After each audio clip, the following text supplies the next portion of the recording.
Hi, everybody. Morning. Good morning. Thank you, Matt, for being here for this meeting. Happy to. See, there's a huge crowd there, Matt. Yeah, it's you know, I might have to start having reservations here. Very quiet. Yeah, and Matt, Gary has to leave by 8:30, just so everyone's aware. Okay. And where is Melinda today? I think she's in Maine.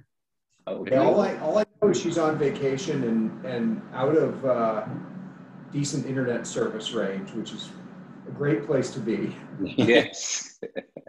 I've been there. Mhm. All right, so we're still just waiting for a couple people. It looks like Eric, Kim.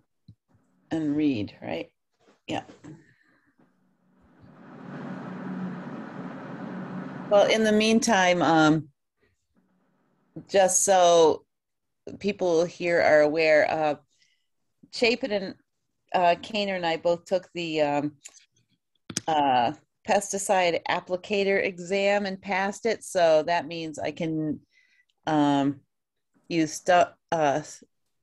stump cut treatment on any invasives at Catamount. Or Gary, I know you mentioned going up to the top of Five Tree Hill and clearing it at some point, but I could, if we ever did that, I could make sure that the shrub honeysuckle and buckthorn don't grow back. Yeah, I've actually cleared it. I think it was last fall. I cut Okay. a bunch of bigger trees for the viewscape, but I'm sure it could use some invasive work as well. Okay, great. Thanks for doing that. You are welcome.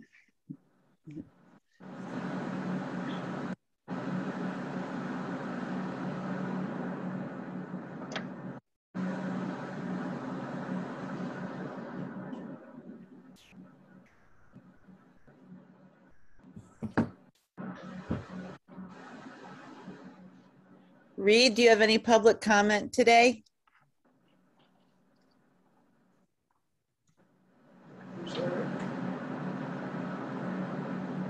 Sorry, you caught me away from the computer. No comments. Thank you anyway. Okay, you're welcome.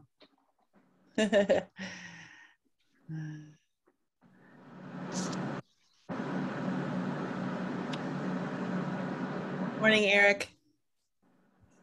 Good morning. How are we doing? Good. Hi, Adam.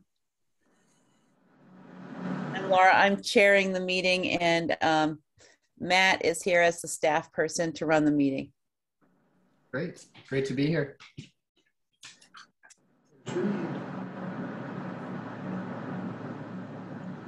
I think we can get started.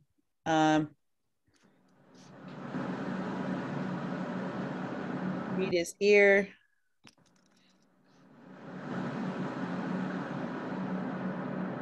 All right. Okay, we'll officially start the meeting. Is there any public comment before we get started with other items? I don't have any. Thank you. Thanks, Reed. All right, so Matt, if we could take a look at the minutes of August 18th. Yep. Sec.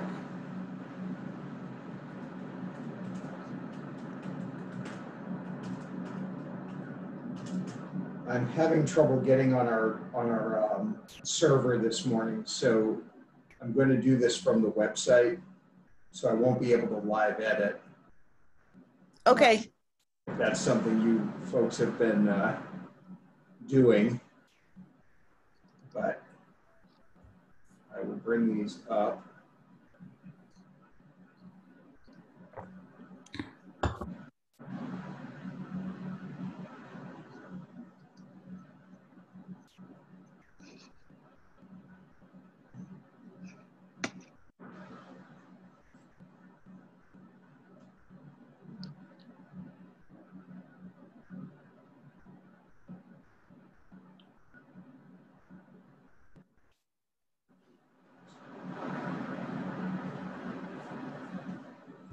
Yeah, Let me Matt, know. yeah, if you can just slowly scroll through them so that if anybody has any comment at any point, we can let you know. Sure.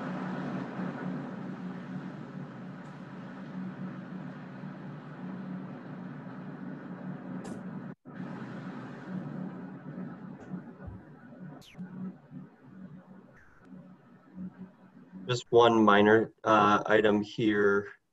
A little bit further down, it talks about, I ask about energy efficiency there, that paragraph that just appeared, the bottom of page 2. Yep. If it could just be updated, I asked about energy efficiency and renewable energy generation. Yep.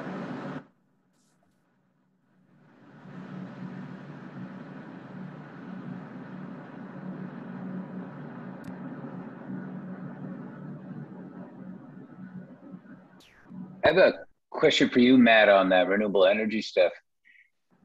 Does the town make any attempt to quantify like private solar that's been put in town? We have not. I would assume that we might be able to get that data, given that almost all of it has a public utility commission permit of some yeah. kind. Yeah, that's a good point. So I'm Might trying be to interesting.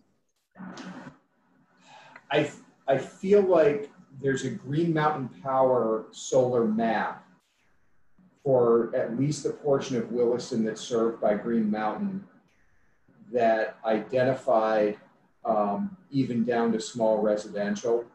Yeah. And we used that at the very beginning of the energy plan. So it's been about 3 years since I've seen it, but I think that's out there. I'll have to look for it, Gary, and see if I can send a link around after the meeting. Great. We got a quote for solar and went from Sun Common, and when we did it, they were able to like pull it up and show us where all the homes were. So it must be public. Nice. That's the kind of thing, Gary, that a energy coordinator would be able to help keep track of and compare against our energy plan. Hey, Matt, stop there a minute. Right. Go back up a little bit. We're doing 2 or 3. Yeah, right. Stop right there. On that last paragraph on number 4. It's a little bit farther down. Yeah. Conservation Commission recommended the changing of the wording of recommendation number. We need a number in there. Yep, got it. The number is 6, by the way. 6, okay. Yeah.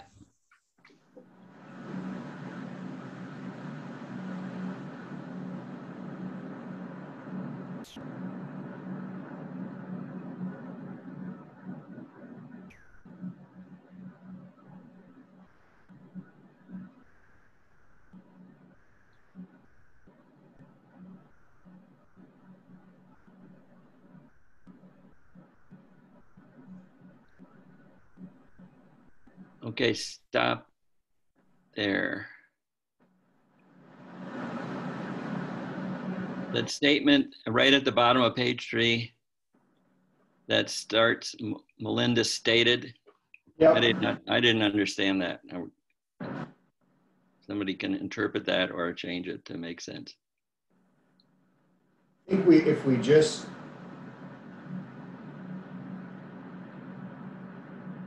I think Melinda stated that when might be a sentence fragment.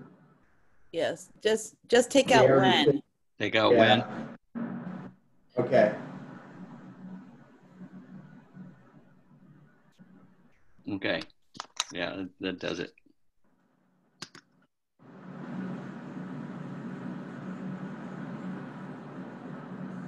I just wanted to mention one thing. Sorry, this doesn't have to do with the minutes, but where it says right there at the top of the page, Laura mentioned a loop at the end of the trail that goes to the pond. So it's from the pond and back to the pond that goes, maybe it should be out from the pond. And asked whether it's legitimate. And the minutes need to stay as they are, but I saw that since we're looking at the Mud Pond Conservation Plan today, that one of the recommendations is to blaze the loop that goes out from the pond. And that's the only loop I can think of that goes out from the pond. So it seems to be a legitimate trail. We'll have to ask Melinda about it. Yeah, we might have to just locate that and see if we're talking about the same thing. Yeah.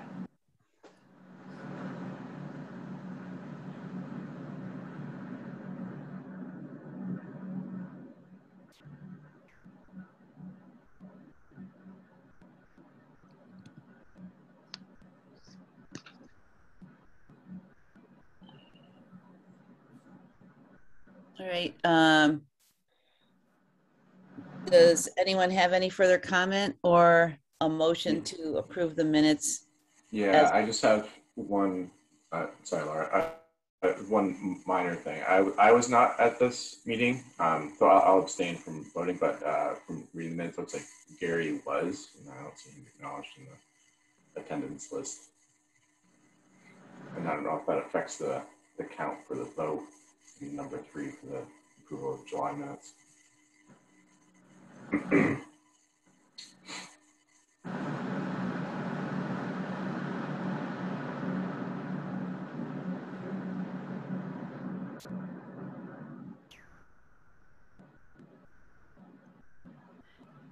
Eric, I'm sorry. Can you repeat that? You were. It says, yeah, I'm fine. It just looks like Gary. I don't see Gary's name on the members present. It looks like, but from reading the minutes, it looks like. Oh, Gary I see. I see. Yeah. Yeah, I was. Okay, we need to add Gary. Okay. Okay, I'll move that the minutes be approved as amended. I'll second. Any further discussion? All those in favor of approving the minutes as amended signify by saying aye. Aye. Aye. Anyone opposed? And anyone abstaining? Yeah, I will. Okay, that's Eric. All right.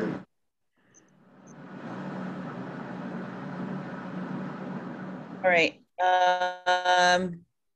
Thank you. The next thing on our agenda is the Fellowship of the Wheel grant proposal.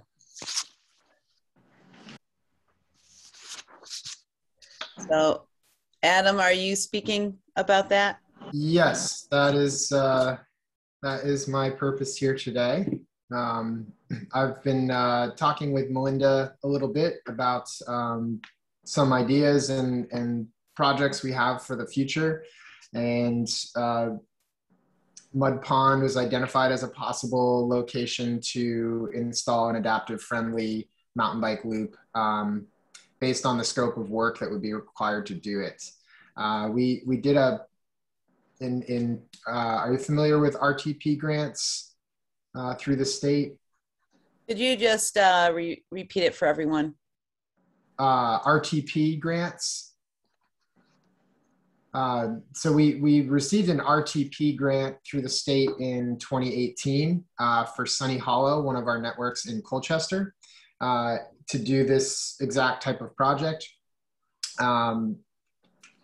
Working with Vermont Adaptive and other adaptive riders in Chittenden County and professionals in that field, we've found that Vermont is really lacking on adaptive trails in the state, statewide, and particularly our networks. Having an identified loop that someone knows they can go into the woods, they can get across any bridges or any sections where the adaptive bikes can actually fit, which is generally a 32 to 36 inch wide wheelbase, is the main concern.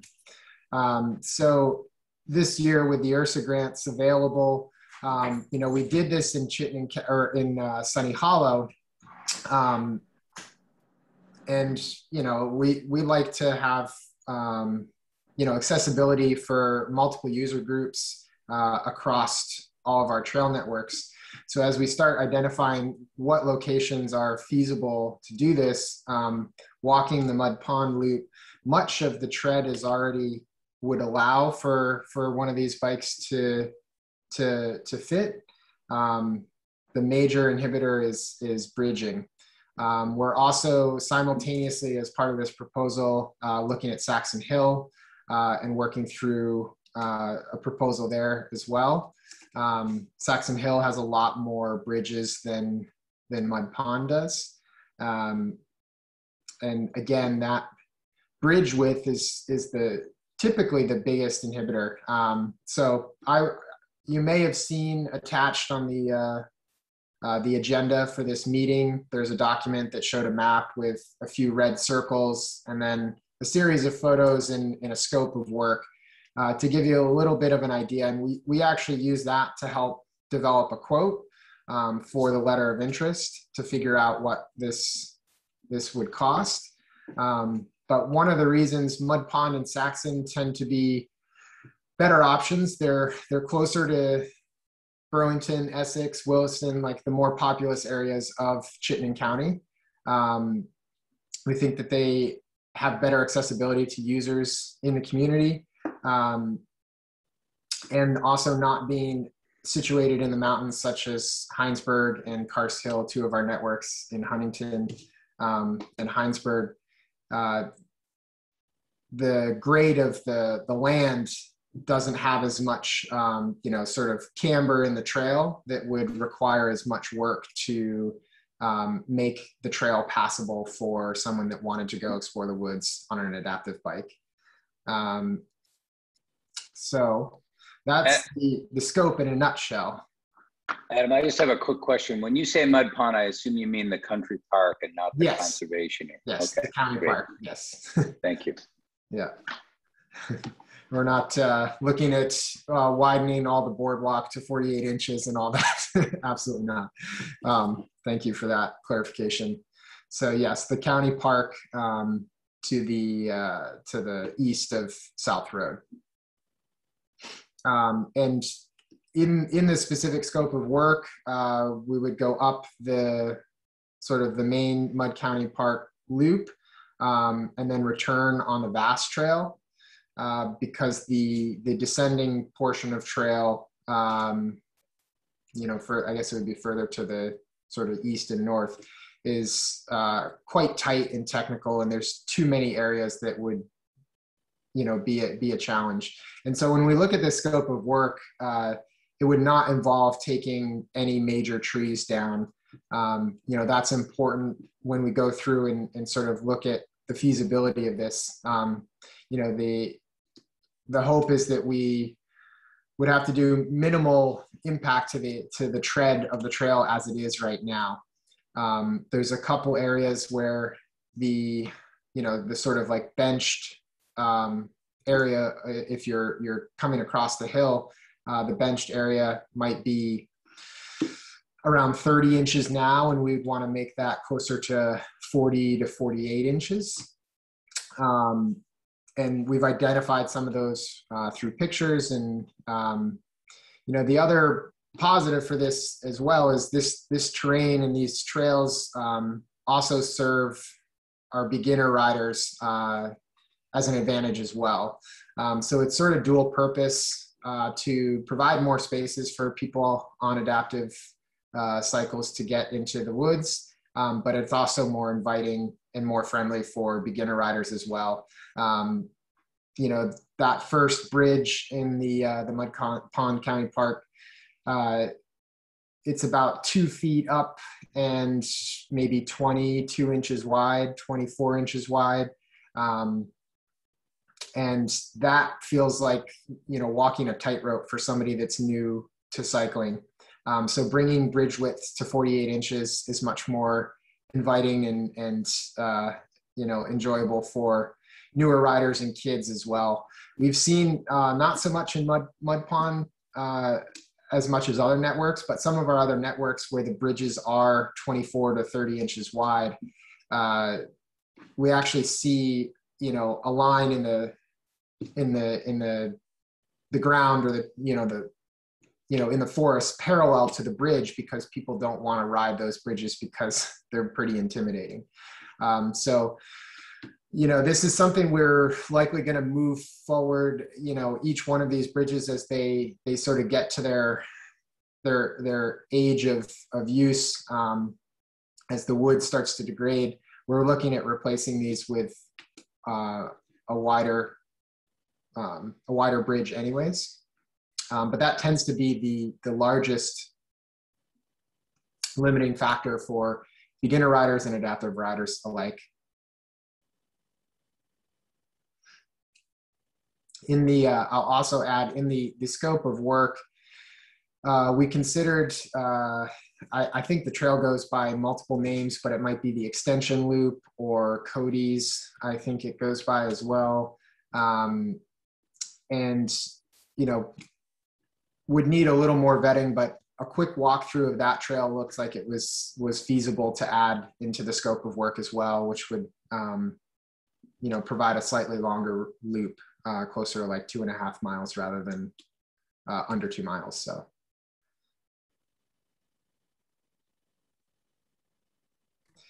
I just want to say that I think it's a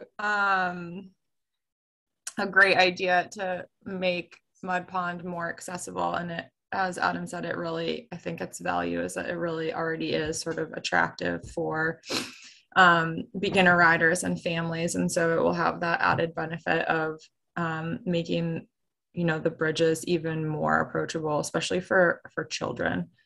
My one question for us as a committee is, do we need to think about the parking in the specific context of adaptive riders? Like, Adam, maybe you can just talk about the adaptive bicycles and how they're transported, and do you foresee like parking issues or like expanded parking needs? Like, do you think that there needs to be more room in the parking lot to make that the parking area accessible? Do you think, like, I don't know the answer, and I'm just wondering if you can share about that. Yes.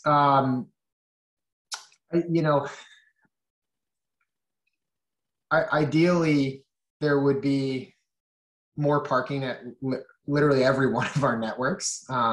This is, a topic that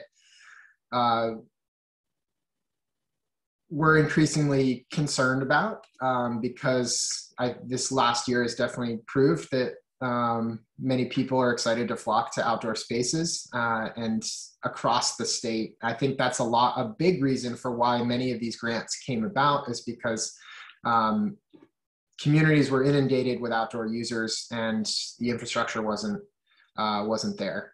As a long-term, fellowship, steward with communities like Williston, we're always going to encourage and want to discuss the opportunities for more parking. With that said, I've been to Mud Pond many times, and most of the times that I've gone there, parking has not been an issue. I do see people parking along the road, Mud Pond Road, but I've personally never showed up there and not been able to find a spot. Actually, I went there last week, and somebody, I don't know if any of you saw it on this particular day, but someone had parked a truck with a camper trailer and literally took up the entire parking area from end to end. I should say that's the only time I've had an issue, but I don't think they're local. It's New Jersey plates, and they took up the whole parking area. Yeah, that's not awesome. I was more wondering, like, so everything that you just said, I think everyone in this group is like, yes. Yeah, I'm sure. But I was more wondering, like, do we need like specific adaptive like spots for, like, is that parking lot area going to be difficult to negotiate for somebody with an adaptive bike? And like, is there something that we need to be thinking about as a community that, like, okay, we're going to make the trails adaptive, but actually the part, like getting from the parking lot, like getting actually to the trails isn't workable? Like, one thing that we have been talking about because of the parking situation that you just described us, like, okay, where else could people park close by and ride to?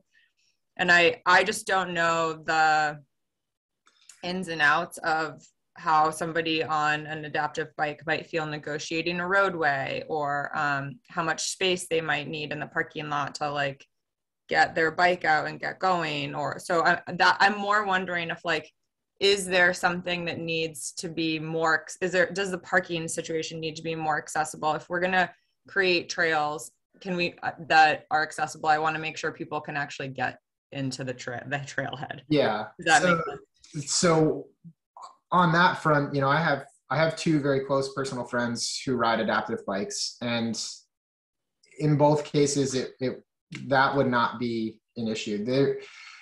There is concern, the same whether it's somebody on an adaptive bike or a family with a couple kids going to ride the Mud Pond County Loop is riding on South Road. It's a pretty narrow road where people travel at fairly high speeds. That is always sort of a concern for me. In a dream world situation, would we have some way to negotiate like a trail? The problem is I've looked at it. There's wetland, marshy area kind of directly across from where the trailhead is. It looks like there's some land that could have a trail that parallels the road for a little while, but yes, it would be a dream to have an accessible trail that gets you from that parking area to the road crossing, so that whether it, like I said, be an adaptive bike or kids and families not having to ride that section of road down to the trail. I am fully in favor of, riding from somebody's house or riding from the center of town. I do that often where I live, and I think a lot of riders would not be discouraged by that. But yeah, kids with families with kids and someone on an adaptive bike would like, obviously, a safe space with free of cars traveling at high speeds. That is a slight concern, but the trail itself, once you're in the woods, having that accessibility is great. But there's people that ride, I've thought about the height of the bikes. On an adaptive bike, you're typically sitting lower to the ground, can be harder to see. But people ride recliners, recumbent bikes out on the roads all the time as well, which encounters that same issue. That is not a perfect situation, but I don't think that it should be such an obstacle that we would not consider, providing access for someone that wants to do it, because I do know personally people that would be interested in riding those trails if they knew they could make it through. Awesome. Great. Thank you. Adam, there is a trail from the parking lot that goes along the road. Can that be part of your grant to make that so that adaptive riders can use that and not go on the road? But is that on the side that doesn't allow bikes, Laura? Oh, it doesn't allow bikes at all. Okay, gotcha. Yeah, and I'm pretty familiar and aware of that, and if things were signed, part of this grant, so we would have signage that would guide somebody through the network, because it's going to be really important that someone doesn't, take a right where they should have taken a left, ends up in a pinch point where they're not able to get the bike through. So that's, the signage is an important part of this grant. I know that section of trail, I've walked it before, and to my memory, some of that is pretty steep and rooty and would be difficult for a bike to make through anyways. But if there was ever an opportunity to explore, a very well signed segment that got you to that road, that would be ideal. And that's something that I don't think needs to be pushed terribly, as a top priority. But if it was something the committee here was open to and finding a solution there, Fellowship would be very happy to help work with the committee to, identify something and possibly implement. One other idea that I have that is like connected, and Matt, tell me like whose purview this would be. But I'm wondering if you're putting in money in the grant or like request for funds for signage, could we also request, could we put a sign in the road, maybe like, like on a little ways up from Mud Pond Road on either side that just says like watch for bikes or something like that for drivers? Is that Conservation Commission? Is that Public Works, Matt? Like how would we, it seems like actually now that I'm thinking about it, something we should do anyway in that location. But particularly like knowing that like I see kids there all the time, which I think is awesome. And knowing that, yeah, a lot of adaptive bikes are like as low as recumbent bikes and could be really hard to see for vehicles. Would signage on the road make it safer? Yeah, the road, that's a town road, so it would involve coordinating with Public Works, and there might be a little bit of technical assistance we'd need to just determine sign placement and, what's the appropriate sign to use. I'm thinking we could just talk to Public Works about doing that, but if we needed to, that's also the kind of thing that we can get ad hoc technical assistance from the Regional Planning Commission on. So that might broaden it out a little more to say we'd like to look at, what are the safety issues, lines of sight, and potential solutions, because we do have people moving on bikes, one way or another. We have people moving on bikes on the road from the parking area to the trailhead. So maybe phase one is just, we talk to Bruce about getting some signage, and phase two might be that we do something a little more extensive to look at that section of road. Adam, if you're open to like having that be part of like the project narrative, sometimes I feel like, I'm gonna put my academic hat on for a second. If I write it in the grant, then I have to do it. Do you know what I mean? Yeah. Yeah. Appreciate that.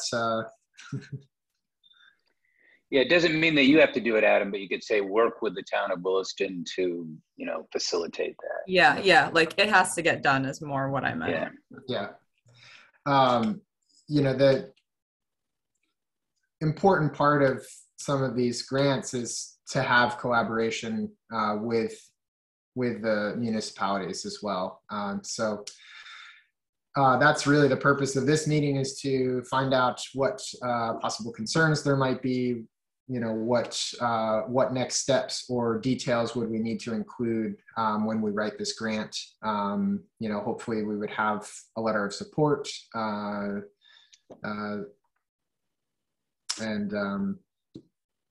that would determine if we need to do a walk and just sort of identify all the areas that would need some work and make sure that they're being done in sustainable and sustainable way.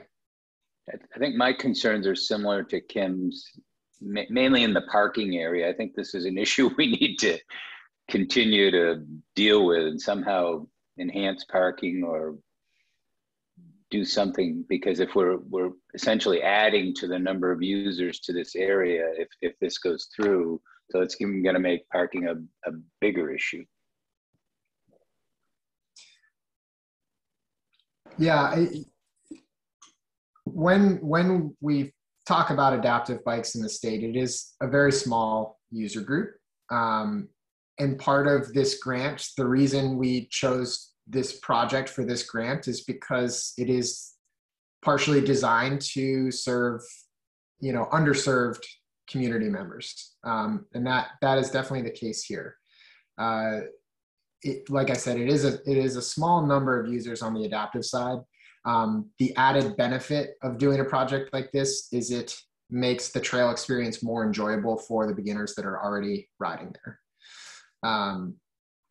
So I don't know that this project would, you know, all of a sudden double the number of users at Mud Pond County Park, as much as it would make it more accessible and more enjoyable experience for, you know, some of the already users and a few that have never been to Mud Pond. Yeah, I guess I'm sorry. I think maybe I like gave the wrong impression. I wasn't worried that like the parking lot would become more congested. I was worried that the parking lot is like so small and crunched that it would like inhibit access to people that are using adaptive bikes, and that the road would be like hard to negotiate. Although Gary's right that the like parking issue there, as you described earlier, Adam, there's only enough room for one truck with a trailer. Yeah. But I think we need to start encouraging people to like park behind Town Hall and ride there.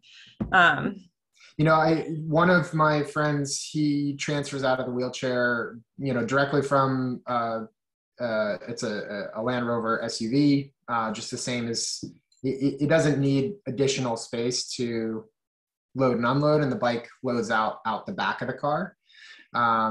Another one of my friends has a van that actually has a lift on the side. And so in that type of situation, you know, like you would want to park in a way that provides you enough space to do that.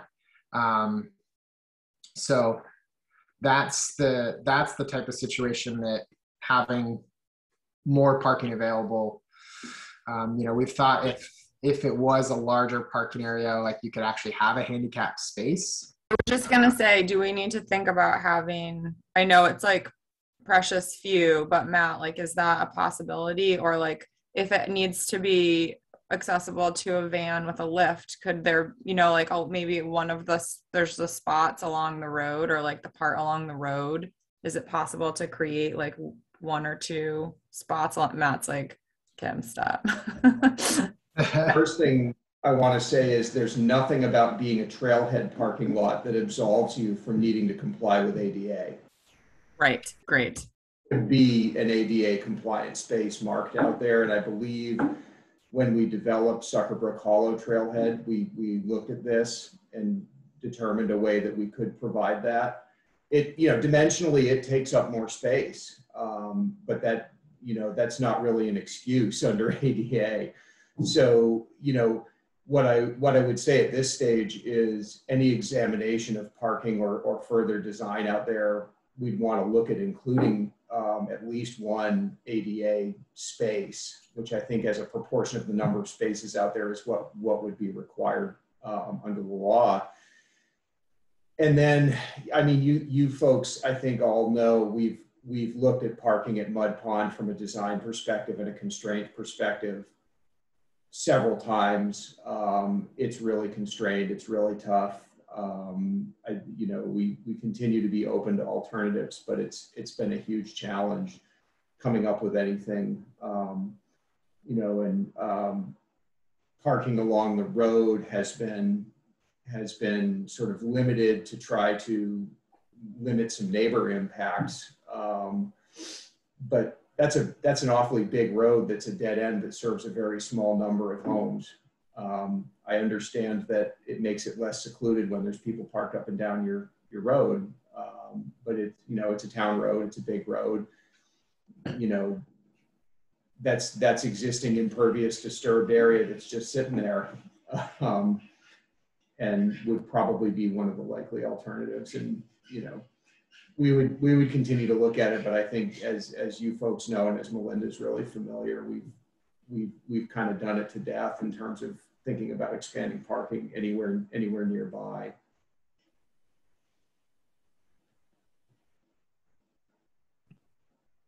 I have a screaming child. I'm gonna go see what's going on, but I'll be back, and I am excited about this project. Mm-hmm. Yeah, thank you, Adam. I just have one question. I mean, country parks, the purpose of them are for access to the public. So this is a very exciting project. Mm-hmm. My one question is, for the Vast Trail, Are there any sections on that? I mean, when VAST uses it, it's winter, frozen, and so it doesn't matter how wet it is. I'm wondering if there are any spots on the VAST trail that you need to worry about being wet and have to put, you know, a bridge or whatever. No, we're all set there. That section of trail is in really great shape. There's not even a punch in that section. Some of the other sections of Bass Trail do actually have those, you know, 2x2 plank punch-ins. This section would require no additional work, which is great. Fantastic. And you know, we've, as you know, had a very, very wet summer here. And I did go out about a week and a half ago and walked that section of trail, and there was no standing water. Actually, throughout the network was shedding water really well. You know, and that's something that we strive for in the annual maintenance that we're doing, is to make sure that water is shedding and not pooling. So I think we looked really good in that scope.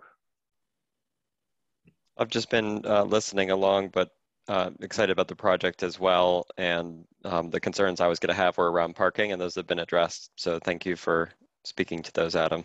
Yeah, thank you, Reed. Thank you. We have a few more minutes. Are there any more comments?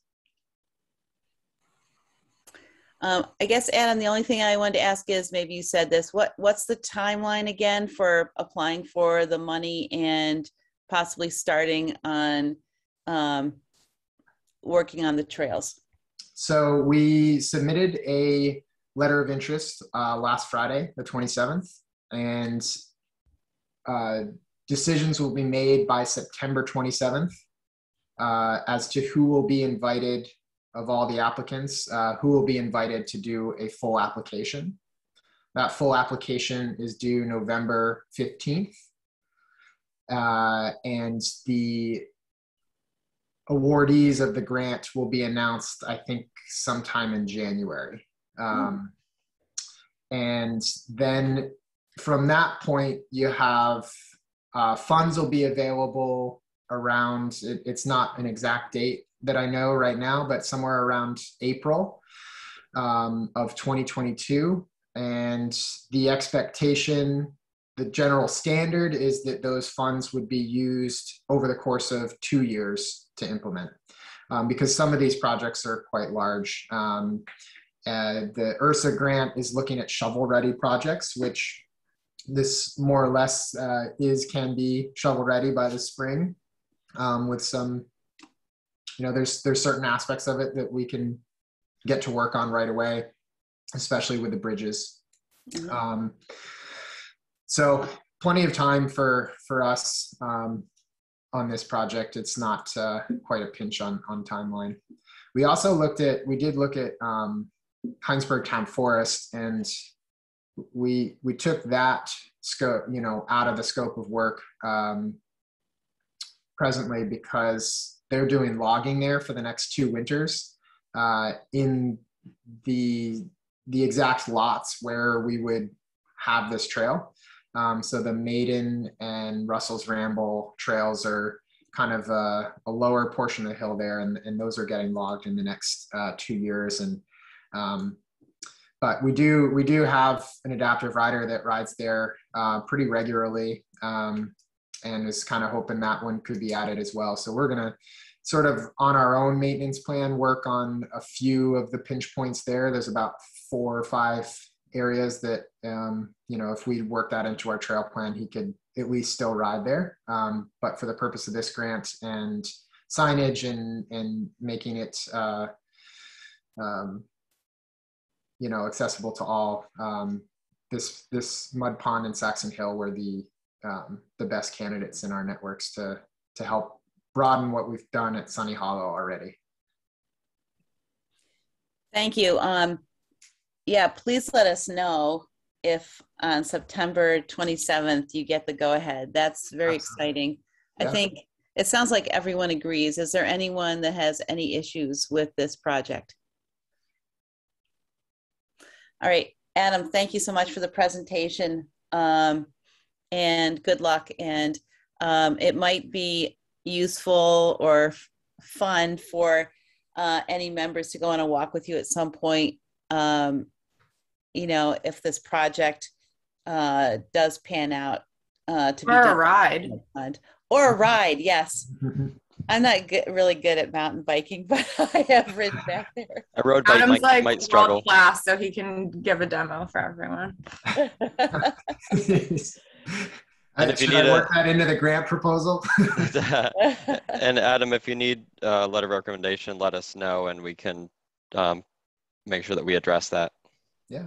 Thank you so much for hearing us and being supportive, and yeah, looking forward to I'm new in this position, and just really looking forward to working with the towns and the communities, and working together to bring shared messaging and bring some new exciting stuff as well. So thank you so much. Thank you. Bye-bye. Bye.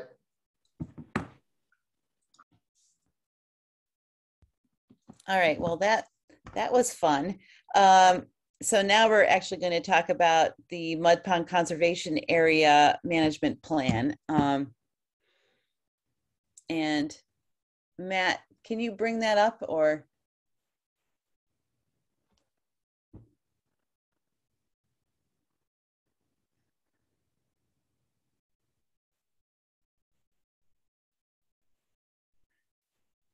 I'm not sure if anyone had a chance to look at it. I know Melinda did add, there were. Yeah, I read in full, Laura, and it was, it looked really good. Yeah. There was one, as we can just go through it, and if anybody has anything as we go, we can, just scroll through it. And if anybody needs Matt to stop, just let him know.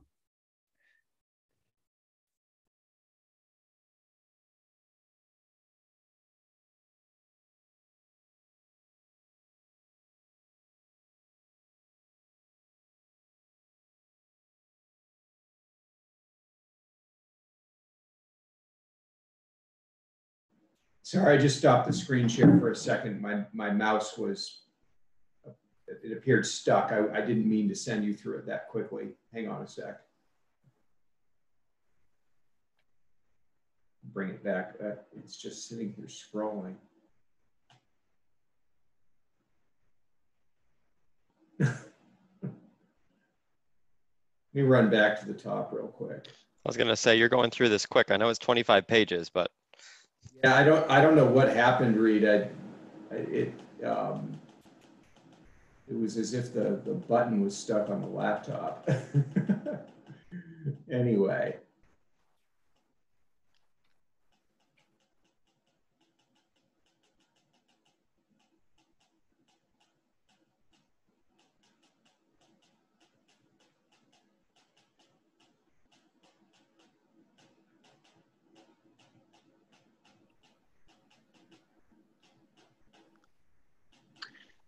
I had just a general comment. In a few places, there are acronyms that many people may not know. I know in most places it was spelled out first and then the acronym in parens, but I see like in 1992, the Williston Conservation Commission contacted with RCMB Associates.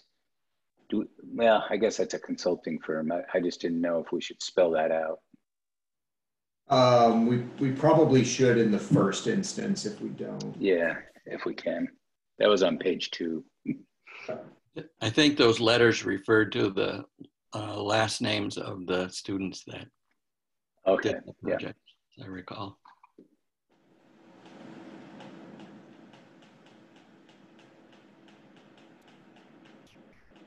Yeah, that date does line up with one of those efforts that was done by students. Mm-hmm.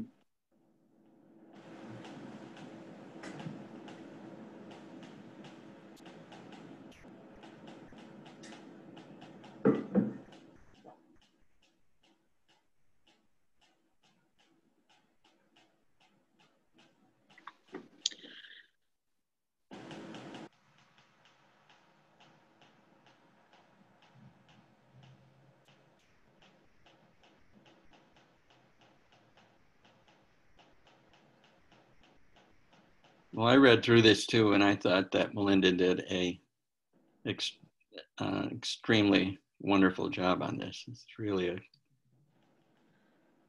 I agree. great plan. I kept trying to look for where she had changed things, thinking the wording might have been awkward or something, and it was impossible to find where she started and ended the new content. Yeah, I agree. Matt, when you get to page 17, will you stop? I've got one comment on that page. Stop at page 16 first.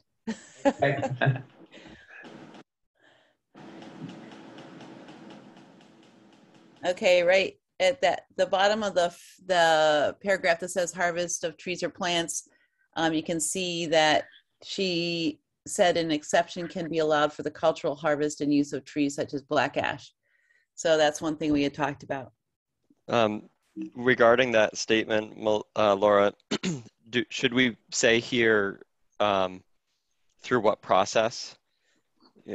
I know down in the recommendations it says that the Conservation Commission can approve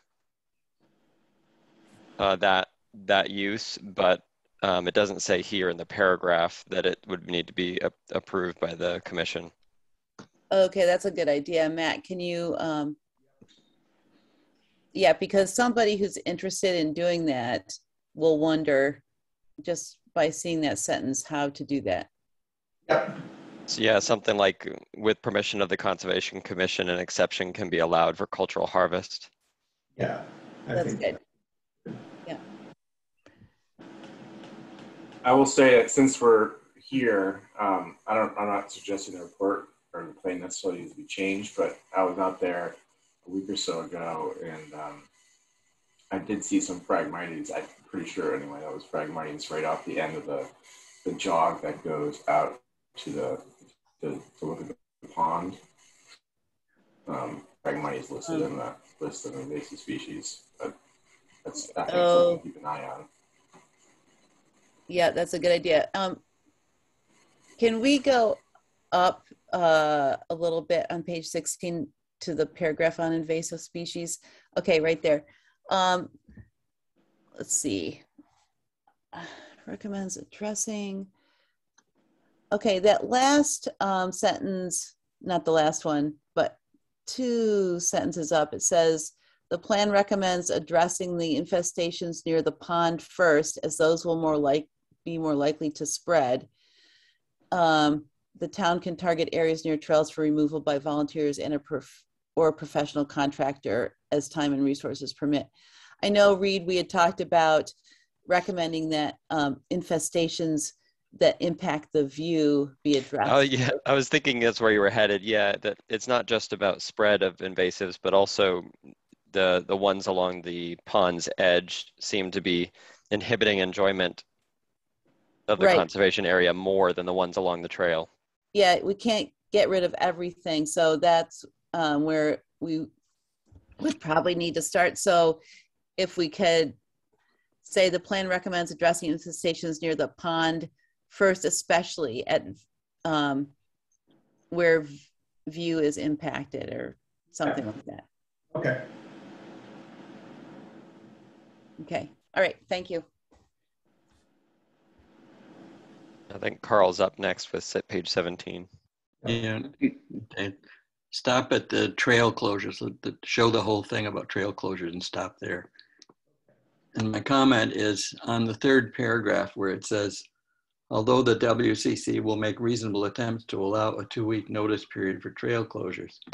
My question is, why on earth would we even attempt a 2-week notice period? If you've got these hazardous conditions, you want to close the trail right away. So why would you even? Yeah, I agree with that, because the other time is like heavy rain and closing for mud, and we don't foresee that, right? Yeah, you wait 2 weeks and it'll be dry again. So I would. Well, it doesn't say we have to. It just says. No, it doesn't say we have to. But why would we even bother to? Yeah, do we really intend to? Right. Well, if there's like work going on a certain date, for example, there was a big windstorm and you have people with chainsaws in there, you might want to close the trail for something. This isn't saying you have to do it. It's just in there in case there's something we can't even foresee in the future. Yeah, in some cases, yeah, as you're saying, Laura, we will be able to give a notice. Like if we have a planned date, like you said, to do some trail improvement or something, then we could put a 2-week notice out. But I don't know. But yeah, for the conditions where we would want to close the trails for natural reasons, like right. down But if we just wrote in instances where planned trail work will occur, we will attempt to give 2 weeks notice. However, trail may be closed for other reasons immediately, or like something like that. And we could give examples of like downed and dangerous trees, muddy conditions, etc. Yeah. Right. Does the commission use 2-week notice in other management plans or as a statement of policy? I mean, it's a nice idea to let people know when something's going to be closed, but I'm wondering if just leaving the time frame out and saying, of course, we want to let people know when we're going to close a trail, but sometimes we might have to do it right away. Yeah, I'm trying to like, as Carl was talking, I was thinking about Catamount this summer and like the Velco work, and that was like planned work, but they would tell Catamount like, oh, we're going to be here at this time, and Catamount would have this nice map of like what was supposed to be closed, and then you would go there to ride and like almost ride into a piece of equipment because they wouldn't actually be exactly. And so I think it's like a little bit, even when people are doing work, right, like they're human beings and they don't do exactly what they say they're going to do when they say they're going to do it. So I think it does get sticky. If there's no reason for us to have to do 2 weeks, then we could just say like, we will attempt to give reasonable notice. Yeah. Or we will give reasonable notice, right? Yeah, we're planned maintenance, but. Yeah, I agree with that, because 2 weeks, that's something that, because it's in the management plan, it's, we're kind of bound to that. So why be bound to something like that? Yeah. And if it is in other management plans, we can update them as they come up for refresh. Yeah.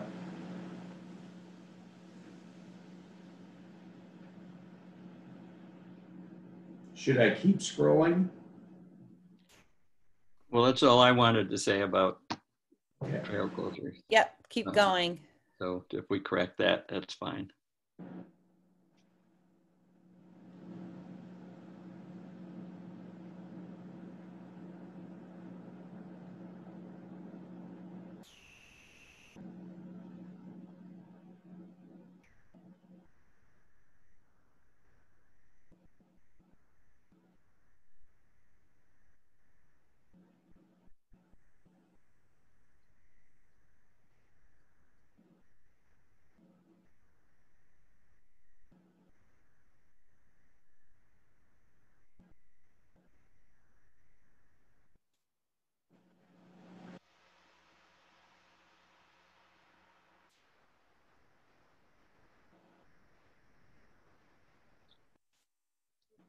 So in the action items where it addresses trail closures, it doesn't put any time on it.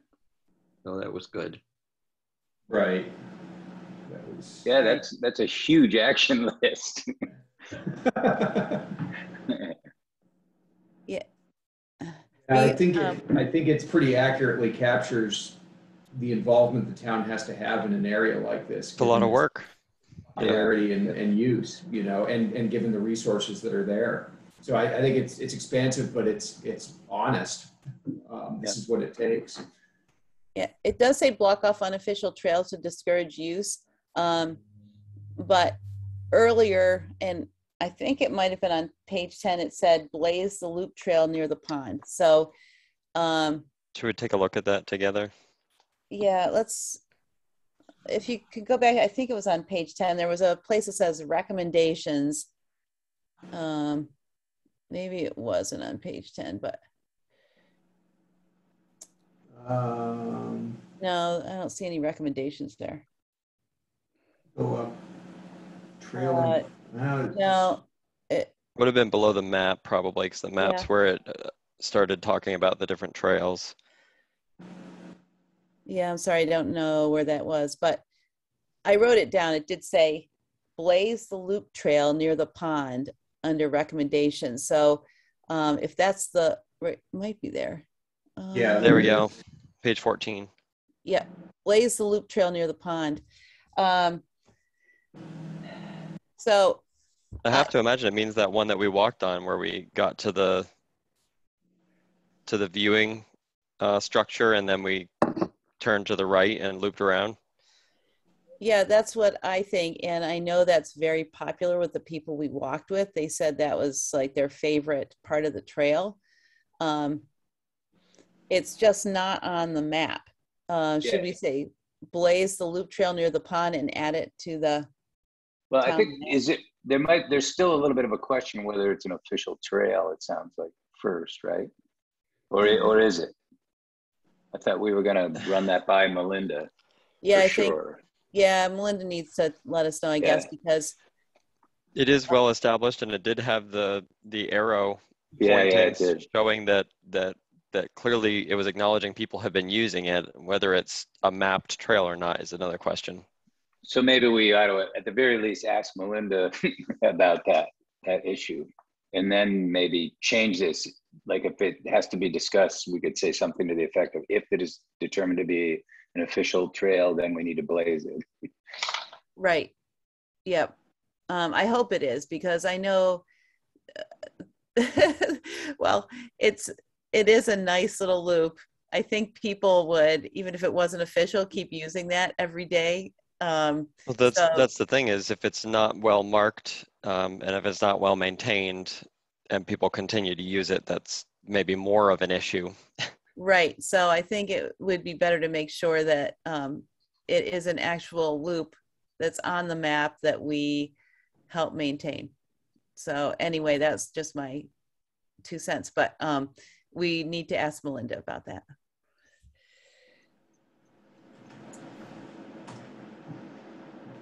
All right. I wonder if we should, we've gone over this. I wonder if we should wait to make a motion to approve it until we have those couple issues cleared up with Melinda.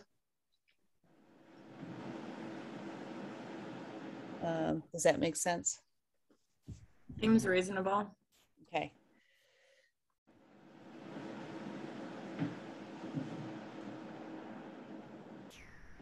All right. Well, we're a little early, but why don't we go on to staff report, unless there's something else that someone needs to talk about for the Mud Pond Conservation Management Plan.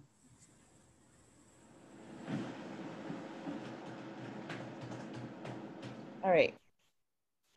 Okay, let's go to annual report progress. Can you bring that up, Matt? Yep.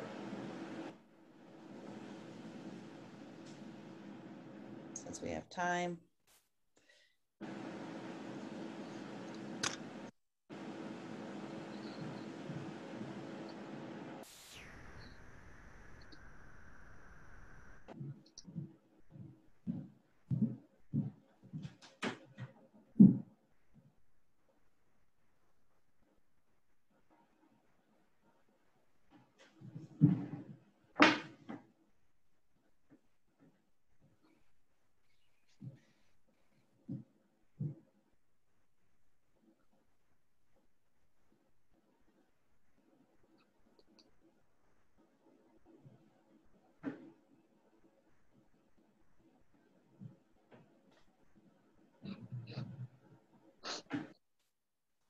I know my section is still pending, which I think is further down.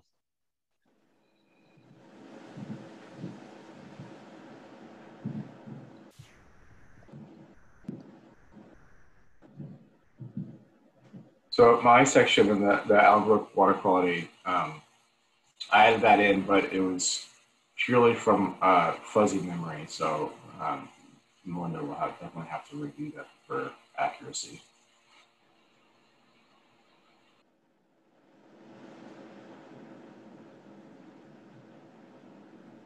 Eric, is that the section that says guest user in blue there? Yeah, that's my comment in the guest user. Thanks.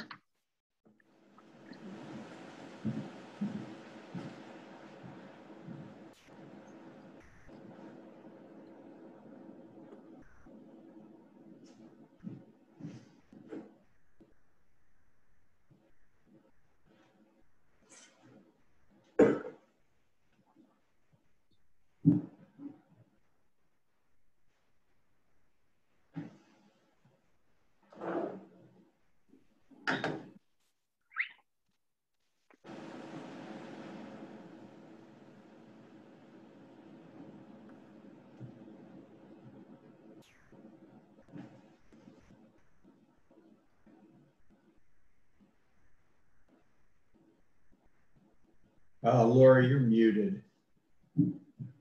Yeah, thank you. So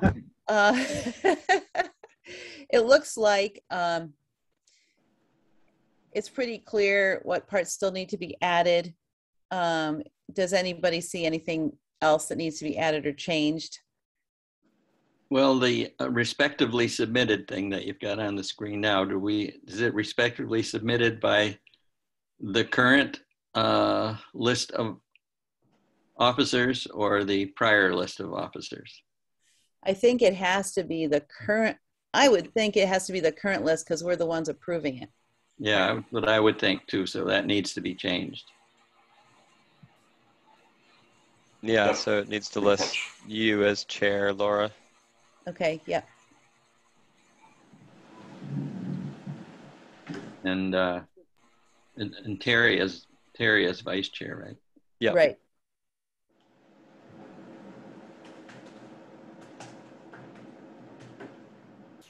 Okay, great.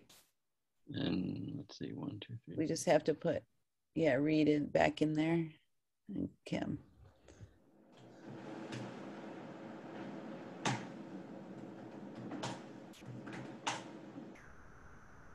And take out my name above Reed's.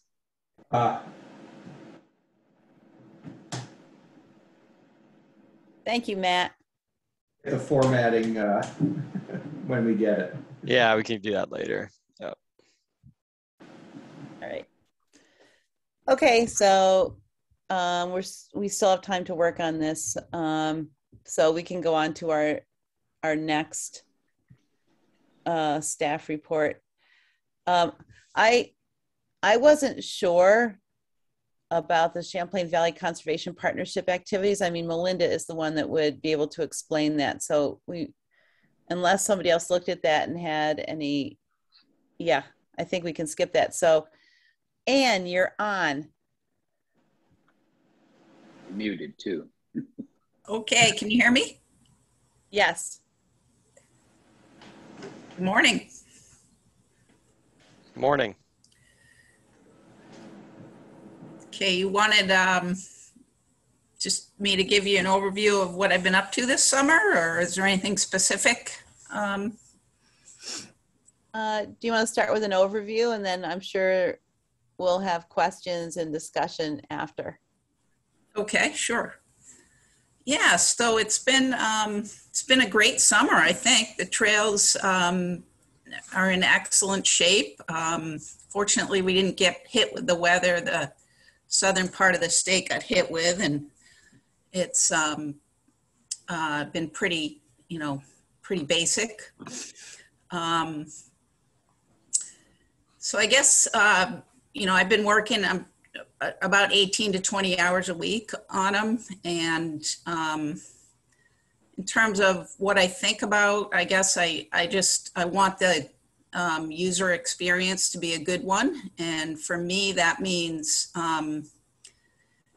minimal, if not zero, trash on the trails and in the parking areas and in the entrance areas. It means clear trails, and that's been kind of, I guess, the main crux of my time. Just, it's been a pretty good growing year, and the brush kind of overtakes some of the puncheons and bridges, and the grass in certain areas needs to be weed whacked regularly. So I spend a lot of time doing that. Some trails require a lot more maintenance than others. As far as the trash issue, that's actually, it's, the good news is it's really not that bad. I don't need to spend a whole lot of time on that. I guess most of the trails are used by people that care about them, I guess, and pick up after themselves and their dogs for the most part. I would say the exception to that is Sucker Brook parking area, which for some reason attracts trash and, even some dumping, or people just need to get rid of stuff and bring it up there. And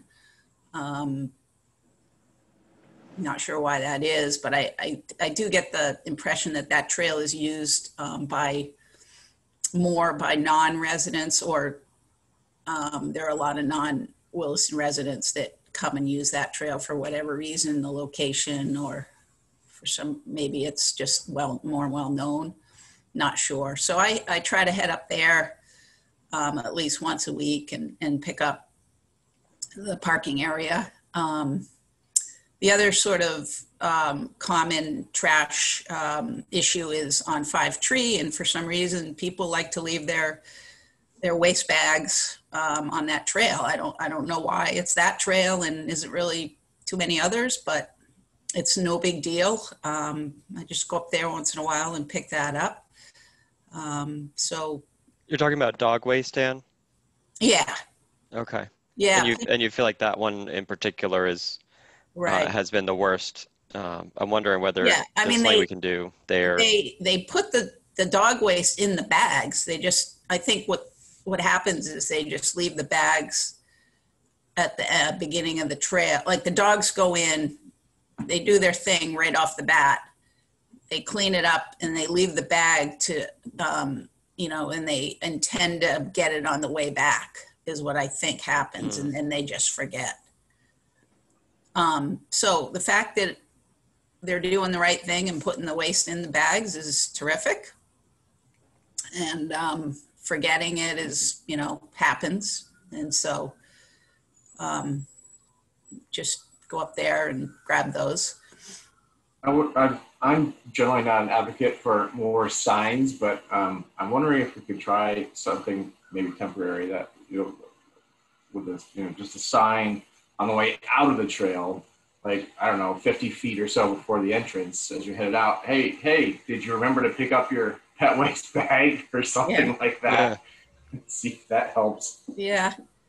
I mean, there's signage, there's those little sort of doggy cartoons where the dog's speaking and, remind your owner to pick up their trash. So right. Those are all on the way into the trail. Yeah. I think people get it. They just forget, I don't know. But that's good information. I don't think it's a major big deal. I just, nobody likes to see those, and so just making sure just I bring a bag with me when I survey the trails, and just pick up whatever's been left. So anyway, yeah. And in terms of, I guess the other big thing is keeping the trails clear, and especially the puncheons and the bridges, which, and there's a few of them that are pretty high maintenance, like the one on Schmoker Trail. It's a long puncheon with, that goes through a wetland that has these, whatever they are, that grow really tall, and when it rains kind of bend over and block the puncheon. And so that requires a fair amount of time. Mud Pond has a couple of long ones, and bridges that need clearing. I spend a little bit of time on the Allenbrook Trail, on the bridges and punches there, and those need weed whacking and clearing regularly. And I especially like to keep that one in good shape because it gets a lot of use, and it gets a lot of use by kids. And now the kids are walking to school, and I live in Williston Village, and I see the huge traffic jams every day at 8 and 3. And I don't want to give anyone an excuse not to walk to school. So those are really good, in really good shape right now. And yeah, even with, you know, new sneakers and new school clothes, you should be able to walk on that, stay really clean. But anyway, maybe. The kids will find some way to get dirty. Yeah. As they should. Right. So, and then the other punch-in that requires a fair amount of effort is the one on the Commons Trail. And again, that's the same kind of deal where it has a whole bunch of big, you know, wetland reeds that kind of form this, you know, archway over. And the other thing I think about on when I'm doing that, I mean, it's great because it helps people, helps the trails be more welcoming to hikers and walkers, but it's also kind of a sustainability issue. I think if you let the sort of wet leaves and wet, you know, things decay on the wood, it will not, they won't last as long. So I think keeping the wood clear, and as well as keeping, you know, the area around it as clear as possible to let as much sun in as possible will just help the wood last longer and make it less necessary for ongoing kind of maintenance. So plus it's a safety thing as well. I mean, wet wood, wet leaves on wood is slippery and kind of dangerous. And a lot of people are trail running. And so I want to make sure I can get to that as, you know, regularly to keep those areas dry and open to stay dry. So, you know, this summer's the weather's been good, and it's been pretty easy to do that for the most part. I'm not perfect at it. It's, you know, it's Mother Nature that you're battling, and you always lose, but do my best on that.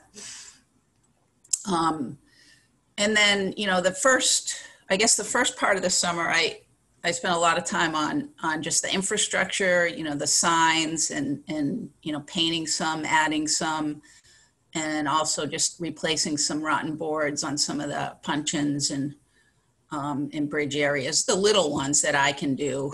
And then we keep track of down trees, and, you know, the little ones that I can do, I'll move those. But otherwise we did bring in the people from the, I think somebody mentioned it, that Melinda was going to give us an update on, was it the Champlain Valley? I forget what the organization is, but they came in and removed a bunch of trees for us earlier this, you know, in July, I think it was. And there's a couple down on Allen Brook, which I'm working on getting some volunteers to help with those. So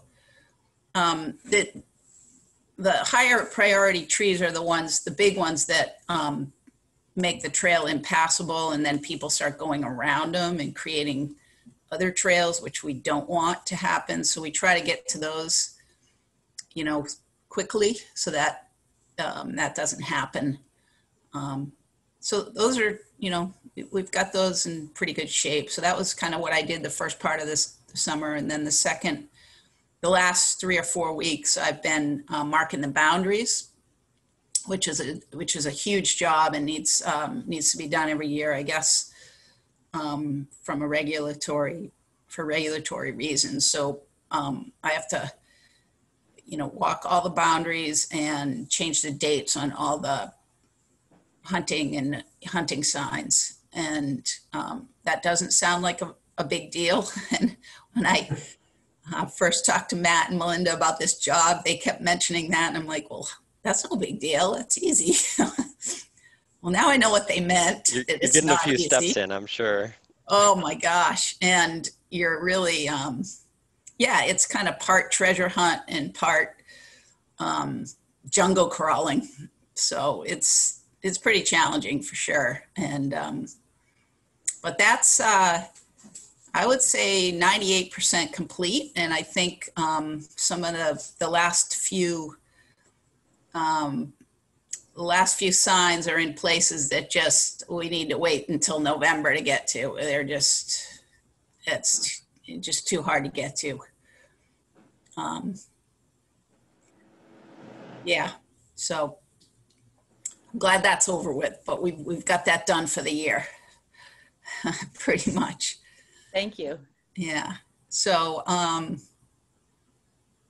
now it's just, yeah, it's just keeping them clear and keeping them clean. And I did a lot of work on the parking areas in terms of clearing brush and opening them up so that, you know, there wasn't a lot of overhanging brush. So I think that makes them more inviting and looks better. So that's kind of the overview of how it's been going. I have a question for you, Anne. Yeah. Did you speak with many people who are using the trails, and did you hear any anecdotal feedback that we might benefit from? You know, I speak to people all the time. You know, the trails. Oh, we did do a bunch of trail user surveys where I'd sit at a trailhead for a couple of hours and mark, you know, how many people are using it and dogs and everything like that. But yeah, I mean, I'm talking to people all the time on the trails that are very, you know, they're used. I would say they're regularly used a lot, you know, and it doesn't seem to matter what time of day. I mean, we did our trail user surveys, you know, in the evenings, thinking that would be the most, you know, the busiest time, you know, 5 to, you know, 4:30 to 6:30. And I don't know, I guess it maybe is, but there are people out there all day long. So in terms of feedback, I mean, the feedback, I think that just the feedback I've heard has all been pretty good, that they're in great shape. And I expected that the only feedback I'd get would be negative, because that's usually how these things work. Nobody says anything unless there's something wrong. But that hasn't been the case.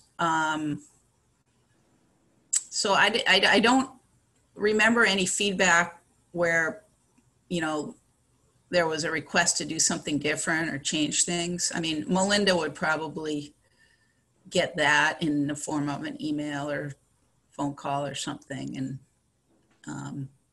yeah, a couple of little things like clear some brush somewhere, or, you know, if there's small batches of poison parsnip that we think we can, you know, nip in the bud, get those. But I mean, the poison parsnip issue is kind of beyond my ability to control. Oh, and the other thing, we started taking care of the trail behind the town offices, where the solar panels are. There's a trail back there that, and I started mowing that. You know, so that's the other thing that I've been doing.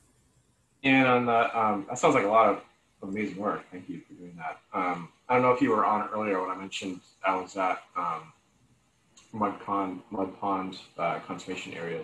Yeah. A week or so ago, and I thought I saw Phragmites off the end of the jog that goes out to the overlook for the pond. Right. I don't know if you could confirm my casual identification there, and if so, if we can figure out a way to deal with that for the flowers and spreads. I heard the part about the loop trail and adding marking to that. Are you talking about that or something else? No, on the main trail, I was just walking out there with my daughter a week ago, and we took the jog that goes off to look at the pond. Is that whatever 50-foot jog there? And at the end of the boardwalk for the overlook, I'm pretty sure I saw a few Phragmites plants, but not 100. I didn't take pictures, unfortunately, so I'm not 100% certain. But I don't know if next time you're out there, if you could take a look. And okay, sure. if it is, then we can figure figure out First have to what the find out spreads. what those look like, but then yes. Oh. I will. Sorry. They're the really tall reeds that take over for the cat. They take over the space the cattails should be in all of our Oh. stormwater ponds. Those really tall ones with the top looks like this, kind of like a flag with fluffy stuff. Oh, Yeah, Are they- if you're out both sides of the bike path where it comes out by the Federated Church parking lot. Great example. oh, okay. Well, I'll go look at those and then I'll know what they are. That is Phragmites there. Just Okay. caught the lead. As far as that loop trail, by the way, when I was out with Melinda kind of at the beginning of the year and she was kind of showing me the trails and stuff, I'm not sure she said it directly, but my distinct impression was that was not an official trail. And honestly, I have not been maintaining that. But I can go out there and look at it. I'm going to be out there today anyway, and I'll take a look and, see. Yeah, well, that's the part, I guess I'm not entirely clear what they're referring to as the loop trail, but the Yeah. trail that I was on was definitely an official trail. It was the Oh, boardwalk yeah. I know what you're function talking about. Yeah. zone. Okay. But the loop trail, I think what they're talking about goes from that boardwalk. Kind of keeps looping around to the right, but anyway. Yeah, and we were just talking about the management plan, and in the recommendations, it says blaze the loop trail near the pond. So we're going to ask Melinda if Oh, okay. that loop trail is the one that's in the management plan. Okay. And I put a link in the Yeah, I saw chat for that. you, Ann. Yeah, Yeah. that'll explain what it is. Okay. Eric, how do you get rid of Phragmites? Well, if what I saw is in fact Phragmites, then I think at this point, it's important to get out there now and pull it and try and get the roots.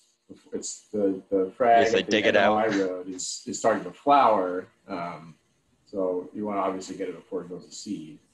Mm-hmm. But there's I only saw a few plants, so I think right now it'd be easy to just get there and pull it out. All right. Well, I'll do that today. I'll go look at it. You want to try and get as much of the root as you can. And a lot of the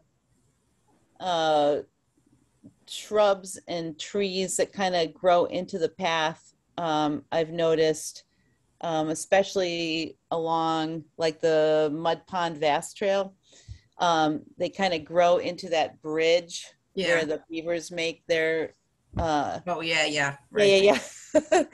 So have you thought about having any invasive work days where you get help from the public and people can get together and cut some of the invasives on some of the trails back? And by the way, I just was certified as a pesticide applicator, so I could use stump cut treatment on some of those as we cut them too. Yeah, I mean, we can talk about that. I think that's a vast trail, and my understanding is they have sort of primary jurisdiction over caring for that bridge. But I have cut the brush back from that bridge. Yeah, I was really. Once it is, yeah. Yeah, I was thinking that that was just an example, just because I've seen it there. But they're in other places where you're having that problem. Oh, I see. The shrub honeysuckle and buckthorn are grown over the trail. It might be useful to just have a group of people. That way, you wouldn't have to keep up with it as much. Oh, yeah. I mean, the more help, the better. I'm not sure. We haven't done a lot of that. Had, volunteer days where we've gotten out and done some of those things. That's one of the things that we haven't really, we have put on the list to do, and we haven't yet. So I'll have to talk to Melinda and see if we can figure out some priorities and have try to organize a couple of those. Yeah, that sounds great. My other question was, when you are marking the boundaries around parks and conservation areas. Do you also do catamount or not? Oh yeah. Oh, Yeah. you do? Okay, good. That's That was good a fun one. It's huge. to know. Yeah, we do that one. All right, And the other side of Mud Pond, so all of Mud Pond.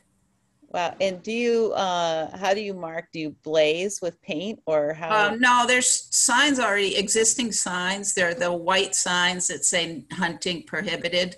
Okay. And, you know, trapping and don't do all those things.